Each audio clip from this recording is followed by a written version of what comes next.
Olá, como vai? Tudo bem?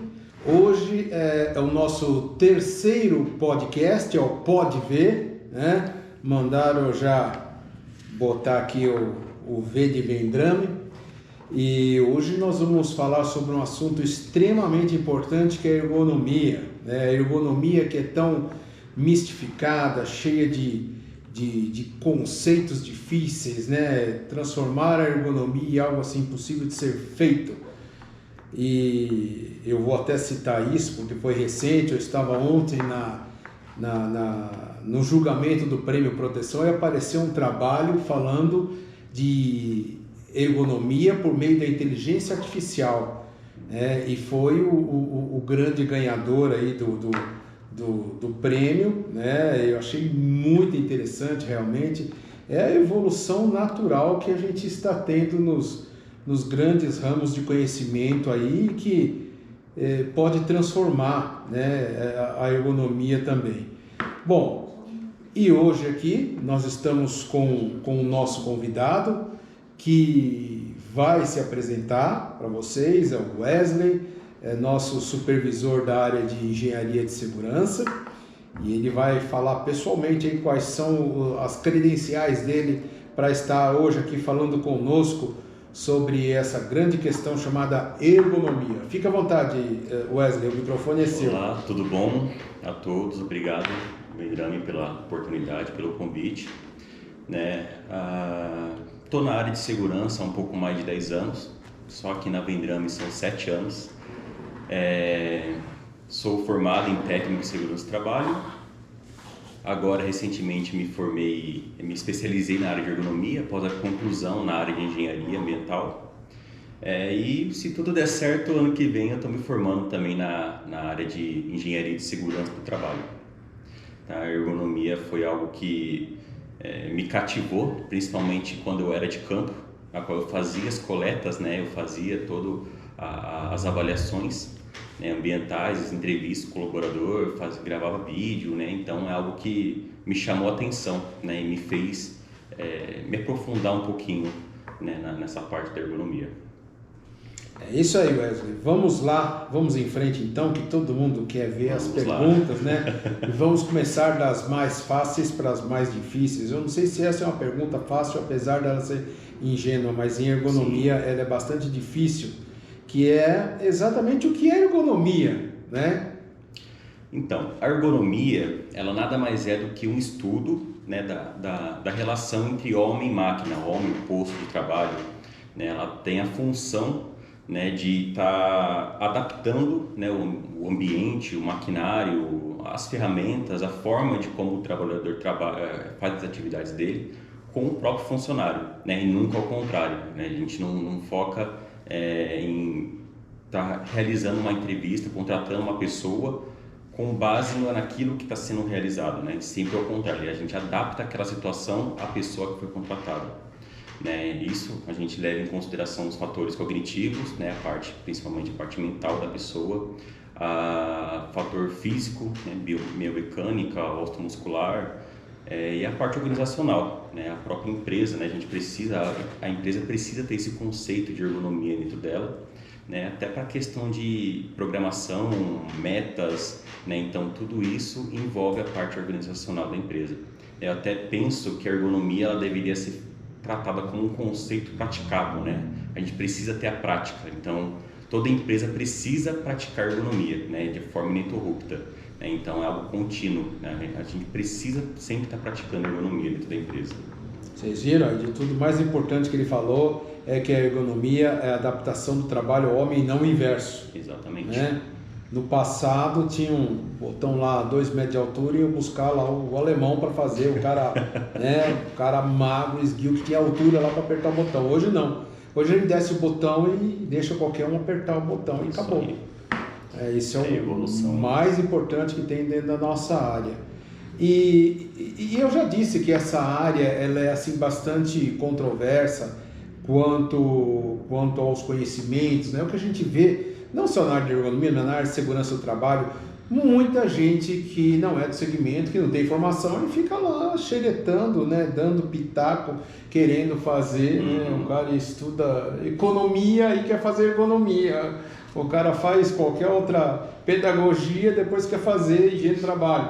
Não dá certo, né? Não é assim, né? Com certeza. Senão daqui a pouco eu também vou virar médico aí, vou ser cirurgião plástico aí. Vou estragar a cara de todo mundo aí. É bem isso. Mas vamos lá, Wesley.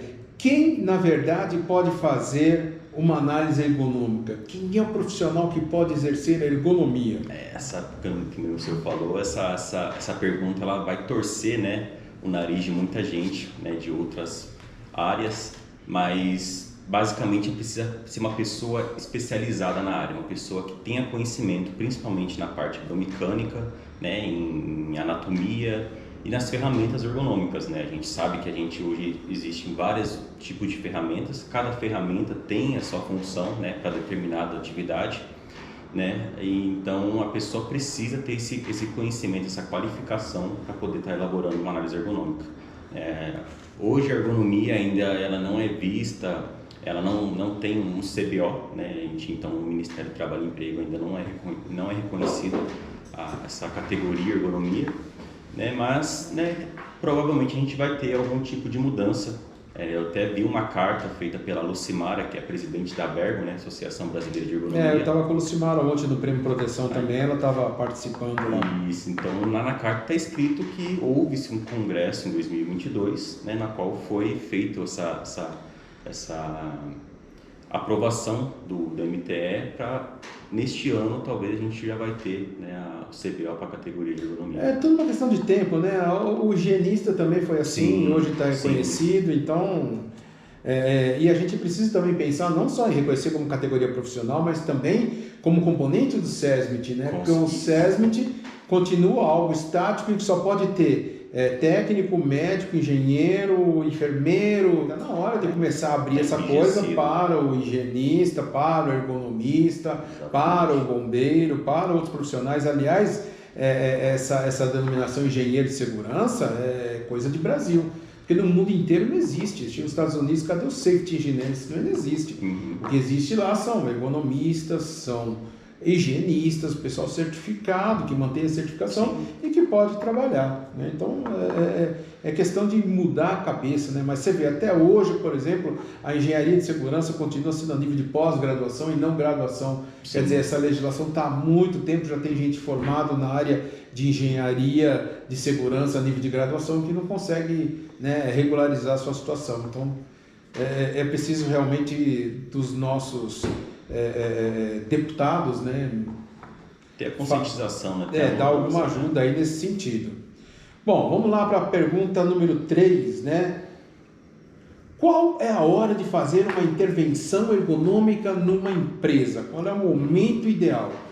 Então, o conceito, né, que eu até cheguei a falar de ser algo praticável, ele vai até contra esse tipo de pergunta, né? Porque você não precisa ter uma hora de começar a implantar ergonomia na empresa. Você não precisa esperar os colaboradores começarem a se queixar ou se afastarem por algum tipo de adoecimento, né? Isso com certeza vai impactar não só na produção, mas no acúmulo de função de outros trabalhadores que acabam, né, a vir a se adoentar também. Então, a ergonomia ela precisa ser feita de forma contínua, ela precisa ser enraizada na empresa até para a questão de prevenção. Então, não existe uma hora de começar a fazer ergonomia dentro da empresa, ela tem que ser feita de forma contínua. E aí me lembra os comitês de ergonomia lá, que já há muitos anos atrás o Hudson falava disso, né? Está até no livro dele lá, os comitês de ergonomia. Isso já é uma coisa muito antiga, em que ele próprio já instituía. E quais são os principais prejuízos de uma empresa que não implanta nenhuma ação de ergonomia? Vai desde do adoecimento do funcionário, do afastamento, que consequentemente vai impactar na produção, consequentemente também naquele efeito dominó, vai ter um acúmulo de função dos outros funcionários, vai gerar um transtorno dentro da empresa, né? Então, fora o adoecimento da empresa, a gente tem também a questão da ergonomia relacionado ao FAP, né? Que nada mais é do que o fator que ele multiplica o recolhimento do RAT. Né? Então, assim, quando existe, né, uma quantidade de funcionários que são afastados por questão de doença, isso influencia no FAP. E dentre essas doenças, existem as perícias médicas feitas pelo INSS, e que eles usam como ferramenta algo chamado NTEP, né, que é o Nexo Técnico Epidemiológico Previdenciário, que nada mais é do que a relação entre a CID e o KNAI da empresa, né, o ramo de atividade, justamente para caracterizar ou não o nexo causal do afastamento com a atividade da empresa. Então, existe, né, algumas doenças que são desencadeadas por conta de estresse psicológico, algum trauma emocional, que são, né, estudadas pela ergonomia, que poderiam ter sido evitadas se tivesse uma análise ergonômica bem elaborada. E fora disso a gente ainda tem Ministério Público, né, denúncias, que pode muitas vezes trazer sérias complicações para a empresa, quando Sim. a sua empresa vira, entre aspas, uma fabriquinha de doenças, né? Muita gente se ficando doente, começa a acender uma luz vermelha para alguém lá que fala, peraí, tal empresa lá, precisamos ir lá e começar a tomar ações e tal. Tem as multas, né? Exatamente, então quando a gente vê uma cascata de efeitos muito grandes que vem em razão de todas essas penalidades que podem acontecer, exatamente. Existe muita dificuldade para implantar a ergonomia nas empresas, quer dizer, qual a resistência das empresas? A resistência é só financeira ou também tem aquela outra resistência? Tem aquelas resistências na qual a empresa ela nunca foi autuada por conta da ausência de uma análise ergonômica, né? Nunca foi feito e nunca houve-se cobrança, então eles deixam a ergonomia sempre para quinto, sexto plano, né? Ou então até a falta mesmo de orientação, né? De conhecimento sobre a área. Então, acredito eu que isso já está mudando até com a implantação do PGR, tá? Que está sinalizando esse tipo de situação. E com a entrada do CBO, como o senhor mesmo disse, né? Consequentemente, talvez a gente tenha aí uma atualização da NR4, né? Qual incorpore lá a categoria de ergonomista, alguém especializado, né? Focado nessa área, na composição do SESMIT. Agora, diga-se de passagem também que a NR17 anterior, ela sequer tinha correspondência na NR 2028, né, penalidades, quando da falta do laudo ergonômico, né? Então, isso deixava meio que o fiscal de mãos atadas, Sim. né? Ele até muitas vezes multava por falta de um ajuste de mesa, por causa da cadeira, mas a falta do laudo, exatamente, ele não podia porque não tinha capitulação legal para isso. Com certeza. Então tinha essa falha na legislação, mas hoje não. A NR17 já está devidamente... Não só a EP, né? Como a própria IP também. Também as duas questões, né? E assim, agora não tem muita desculpa para você não fazer a ET, porque você tem a EP preliminarmente que você tem que fazer para ver realmente e tal. Está mudando, né? Lembre-se que no passado a gente fazia análise quantitativa para tudo, agora com o PGR não, só vou fazer glicemia e ergonomia também. Né? Durante muitos anos a gente teve aquela cultura de fazer análise ergonômica para tudo de forma indiscriminada e agora não, vou fazer realmente para quem precisa, para quem necessita. Vamos lá, quais são os principais aspectos ergonômicos a serem considerados na seleção e no design de equipamentos de proteção individual? Olha só que questão bacana, né? Eu podia ter feito essa pergunta aqui. Que pergunta bacana. Quais são os principais aspectos ergonômicos a serem considerados na seleção e no design de equipamento de proteção individual? Eu acho que ninguém nunca pensou nisso, né? Em adaptar o EPI ao trabalhador, né? Por que tanta gente não usa EPI? Porque ele é incômodo, né? Se ele é incômodo... Exatamente. Foi quase até minha resposta, né? A gente sabe que todo EPI ele passa por uma série de verificações antes de ser aprovado para aquilo que ele foi feito, né? Algumas empresas, né, a maioria, ela gosta de comprar em quantidade, né? Mas esquece que cada profissional tem um biotipo diferente, tem uma característica diferente. né? Então, não adianta comprar um EPI que é top de linha e vai chegar no funcionário e não vai atender ele, né? Não é ajustável ao funcionário, causa incômodo ao funcionário. Então, o conforto, com certeza, é o principal aspecto na hora da escolha de um EPI. Legal. Como a ergonomia pode contribuir para a melhoria da qualidade de vida dos trabalhadores? Olha só, né? A ergonomia como melhoria da qualidade de vida, não só a ausência de doença, mas também o conforto, né? Com certeza. Que se preza bastante hoje em dia. O ambiente salubre, né? Um ambiente alegre, com conforto, ele traz benefícios não só para o colaborador, mas também para a empresa. Né? Um funcionário feliz, um funcionário confortável, né? Num ambiente que ele se sinta seguro, ele tende até a aumentar a sua produção.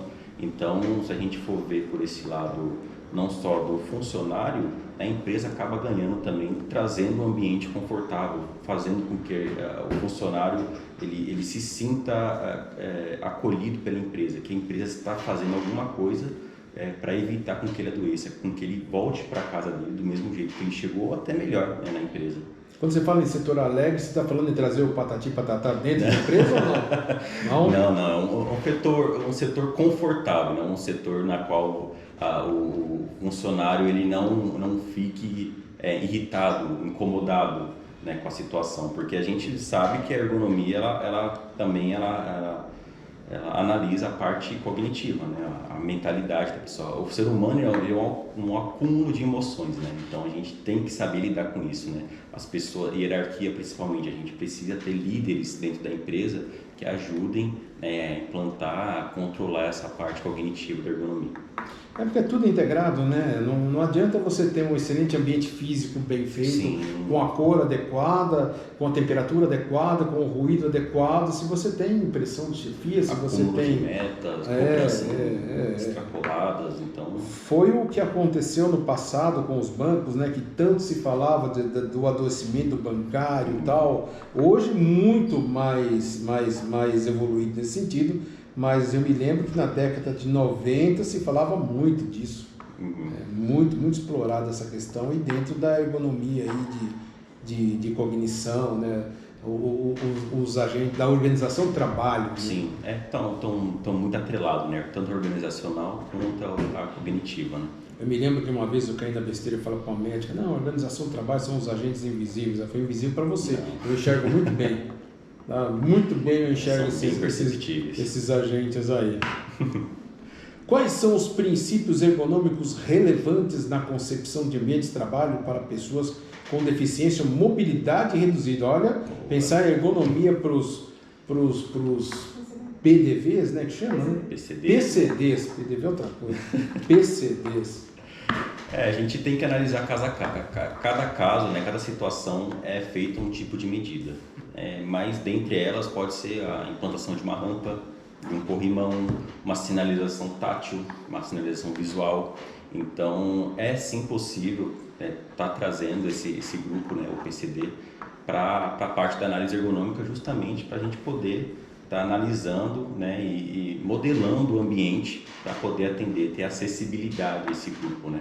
Então a ergonomia é algo fundamental quando se trata de uma elaboração de uma forma de acesso ou de uma forma de implantar, né, de atender o PCD numa atividade que ele vai realizar. Legal. E agora eu vou sair aqui da pauta, vou fazer uma pergunta, né, que eu tenho curiosidade de saber também. Uma vez eu estava num congresso de higiene, e aí eu falei, olha, o Brasil está cheio de higienista DUSA, né? E aí falei, e ninguém me perguntou o que era higienista DUSA. Aí no final veio lá para mim, falou, o que é higienista DUSA? Eu falei, boa pergunta, porque ninguém me fez essa pergunta, né? Não existe lugar nenhum escrito que é higienista DUSA. Aí eu falei para ele, higienista DUSA, né? O DUSA, D-U-S-A, quer dizer de um só agente. É o ergonomista que só conhece de agentes químicos, só conhece de calor, só conhece de ruído, só conhece de um agente só. E também tem o famoso o ergonomista DUSA. Esses dias eu encontrei um lá no Maranhão, né? E que me disse assim, que ele fez todas as análises de uma empresa, tal, isso, aquilo, e ele só usou uma ferramenta. Eu não me lembro qual foi a ferramenta, se era Susan Rogers, qual que era? E aí eu pergunto, como fazer com esses ergonomistas, né, que só conhecem uma única ferramenta e usam a ferramenta para tudo? Tem cara que quer usar LPR para a situação onde não tem levantamento de peso. E assim, é um total absurdo, né? Porque como fazer com esses caras? Porque a ergonomia é uma junção de várias ferramentas. Na verdade, a primeira coisa, você precisa conhecer o funcionário, né, o profissional, saber como ele trabalha. Né? Uma atividade administrativa, muitas pessoas usam apenas a ferramenta chamada ROSA, né? Mas tem outras, a própria REBA, Rula, né? Rula, isso mesmo, ele falou do Rula, que só usava o Rula. Isso, para a questão né, de levantamento de posição, né, dos membros. Né? Então, existe uma ferramenta chamada KIM, né, que ela pega tanto a parte de movimentação manual de carga, quanto o movimento de arrastar e puxar. Então, em uma única ferramenta você consegue fazer a elaboração de uma análise ergonômica em duas situações. Né? Então, é importante, primeiramente, claro, saber qual tipo de profissional com que você vai trabalhar, saber o nível técnico, o nível que ele tem de conhecimento da área.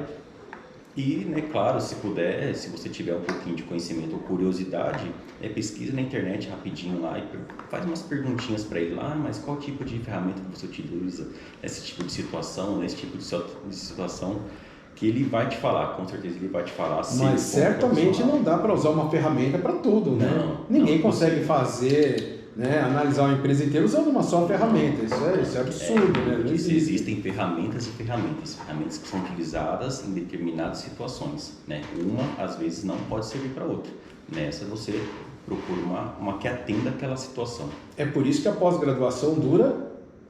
A minha durou um pouco mais de 6 meses. Pois é, então, né, se fosse assim o cara aprendia ergonomia no final de semana e você saía... Todos os dias... Chegava do trabalho e estudava até 10, 11 horas da noite, né, para poder absorver isso, porque eu já tinha um pouquinho de experiência na área em questão de coleta de informação. Né? Então, essa parte mesmo, a capacitação mesmo só vai adquirir mediante a especialização. E a parte de fisiologia? Quem te ajudava? Conta para nós. A fisiologia era mais por conta de fotografia, né? Então a gente tirava toda a parte, fazia a evidência fotográfica, né, com auxílio, claro, de um especialista, né, em ergonomia. Ele falava pra gente, você faz assim, assim, assim, né, e a gente ia seguindo aquele passo a passo que o profissional pedia pra gente. Aí nessa a gente, né, fazia todo o levantamento dos dados e entregava para o profissional poder elaborar. E é exatamente por isso que a ergonomia é uma ciência a 4 mãos, né? Sim. Engenharia, medicina, fisioterapia, um monte de outras coisas, né? Sim, com certeza. Então tem que estar, não é um trabalho que normalmente dá para ser feito a um só profissional. Não, por isso que a gente precisa, claro, mesmo que você tenha todo o conhecimento na ergonomia, é preciso a gente fazer aquele bate-papo com o colaborador. Ele vai te mostrar com certeza pontos de melhoria que podem estar acontecendo naquela atividade dele. Muito bom, doutor Wesley, aqui presente hoje falando sobre ergonomia. Eu espero que você tenha aprendido ao menos alguma coisa sobre essa ciência oculta aí que todo mundo faz questão de transformar a ergonomia. Sim, né? Com certeza. Estamos aí chegando ao final do nosso podcast, né, do Pode Ver, né? E aí o Wesley já vai aí para as suas colocações finais aí, suas palavras finais, para sua saudação aí. Novamente agradecer a oportunidade, né, esse convite que foi feito para poder abordar um pouquinho dessa área, né, como o senhor Vendrame mesmo falou, que é uma área, né, que até então algumas empresas a tornam como oculta, né? Não gostam de estar fazendo ou não querem estar fazendo, mas é algo que só tem a beneficiar tanto a empresa quanto o colaborador. Tá? Então, se tiverem oportunidade de estar conhecendo, de estar fazendo um curso, né, e de estarem solicitando, né, uma análise ergonômica, não pensem diferente, né? Isso só vai beneficiar a empresa, só vai beneficiar os colaboradores, né? E todo mundo só tem a ganhar com isso. É isso aí, Wesley, mais uma vez obrigado pela sua participação, pelo seu tempo de vir aqui conversar conosco, trazer o seu conhecimento, compartilhar com todos aqueles que estão assistindo aqui o nosso podcast. E ficamos por aqui, né? Até o nosso próximo podcast, o número 4, e eu aguardo vocês aqui no Pode Ver, né? Onde estaremos falando novamente sobre uma questão técnica aqui com um especialista. Até a próxima, muito obrigado.